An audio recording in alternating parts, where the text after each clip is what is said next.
थल टीवी के मुअज़्ज़ज़ दोस्तों, अस्सलाम वालेकुम। दोस्तों, मशहूर व मारूफ शख्सियात का जिक्र करना और उनकी खूबियाँ आवाम तक लेकर आने की तगो-दो तो हर कोई करता है, मगर थल टीवी का माटो इससे बिल्कुल बरअक्स है। आज हम बात करने जा रहे हैं एक ऐसे नायाब हीरे की जो ज़माने के नशेब व फराज से कहीं दूर अपनी एक अलग दुनिया में रहने को बेहतर बल्कि बेहतरीन समझता है। जिनका जिक्र मैं छुपे अल्फाज में कर रहा हूँ वो दरख्शंदा सितारा, in charge thalassaemia care centre Bhakkar Jamshed Hasan Malik हैं। मेरी उनकी ज़ात से मुलाकात बराह रास्त तो आज तक नहीं हुई, मगर उनकी लिखी गई एक तहरीर ने मेरी चाहत को एक कदम और आगे उनके करीब कर दिया। उनकी वो तहरीर क्या थी, आइए आपको भी सुनवाते हैं। वो लिखते हैं कि अक्सर लोग मुझसे पूछते हैं कि आपने इतनी छोटी सी उम्र में थैलेसीमिया मर्ज़ के ख़िलाफ़ जहाद कैसे शुरू किया था और कैसे आप एक बहुत बड़े इदारे को बेहतरीन अंदाज में चला रहे हैं। तो आज मैं आपको अपनी थैलेसीमिया के बच्चों के साथ एक मोहब्बत की छोटी सी दास्तान सुनाता हूँ जो कि एक तल्ख़ हकीकत है। एक इंतहाई दिलचस्प कहानी है जिसने मेरी ज़िंदगी को हमेशा के लिए बदल कर रख दिया। 2013 तक मैंने मिडिल क्लास की तालीम अपने आबाई गांव 36 चौक से हासिल की और उसके बाद मैट्रिक की तालीम के लिए भक्कर के एक निजी कॉलेज में दाखिला ले लिया। और इस दौरान वहाँ मेरे नए दोस्त भी बन गए, जिनमें एक दोस्त शहजाद था। एक दिन मेरी घर वालों से किसी बात पर लड़ाई हो गई और रात को घर छोड़कर भाग गया और शहजाद के पास कोहावट कलां चला गया और घर बताकर भी नहीं गया कि कहाँ जा रहा हूँ, और घर वाले सारी रात ढूंढते रहे। शहजाद के पास पहुँचा तो शाम हो चुकी थी। मैंने शहजाद को बताया कि मैं घर से लड़कर आया हूँ। शहजाद ने मुझे बहुत समझाया कि घर वालों से नहीं लड़ते, आओ घर वापस चलते हैं, लेकिन मैं बज़िद था और ना माना।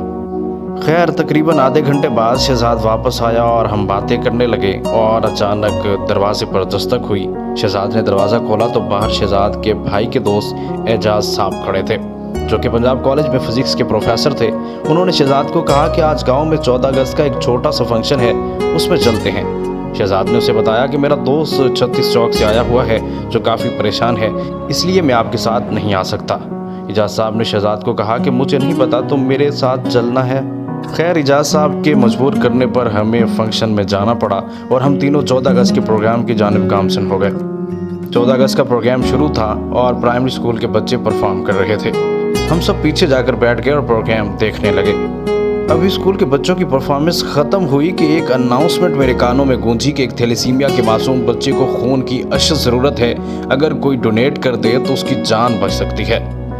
जैसे ही मैंने ये सुना तो शहजाद को कहा कि शहजाद क्या हुआ उस बच्चे को। शहजाद ने कहा कि कुछ नहीं, इसको थैलेसीमिया का मर्ज़ है और खून लगता रहता है, आप उसको छोड़ो और फंक्शन एंजॉय करो। लेकिन मेरे दिमाग में एक ही सवाल घूम रहा था कि क्या इतने बड़े हजूम में इस मासूम बच्चे की जान कोई नहीं बचा सकता। जब किसी ने कोई रिस्पांस नहीं दिया तो मैं उठकर अनाउंसर के पास चला गया और उसे कहा कि मैं ब्लड डोनेट करना चाहता हूँ, मुझे उस बच्चे से मिलवाओ। और अनाउंसर ने एक बार फिर अनाउंसमेंट की कि ब्लड लगवाने वाला बच्चा सामने आ जाए और उसके ब्लड का इंतज़ाम हो गया है। चंद ही लम्हों में सफ़ेद पोश बुजुर्ग एक छोटे बच्चे के साथ स्टेज पर आ पहुंचा। उस बुजुर्ग और उस बच्चे के चेहरे पर एक अजीब सी मुस्कुराहट झलक रही थी और उस बुजुर्ग ने अनाउंसर से कहा कि कहाँ है बंदा जो ब्लड डोनेट करने आया है। तो मैंने उस बुजुर्ग को अपनी तरफ मुतवज्जा किया और कहा, बाबा जी मैं देता हूँ खून।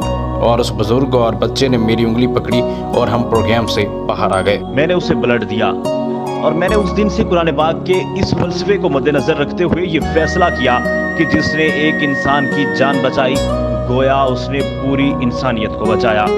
उस दिन से मैंने खिदमत खल्क का फैसला किया। अब मलिक जमशेद भक्कर के ईदी हैं, जगह जगह कैंप लगवाकर ब्लड इकट्ठा करते हैं। हमेशा मलिक जमशेद की कोशिश होती है कि वो अपना सारा वक्त इन मासूम बच्चों में गुजारें।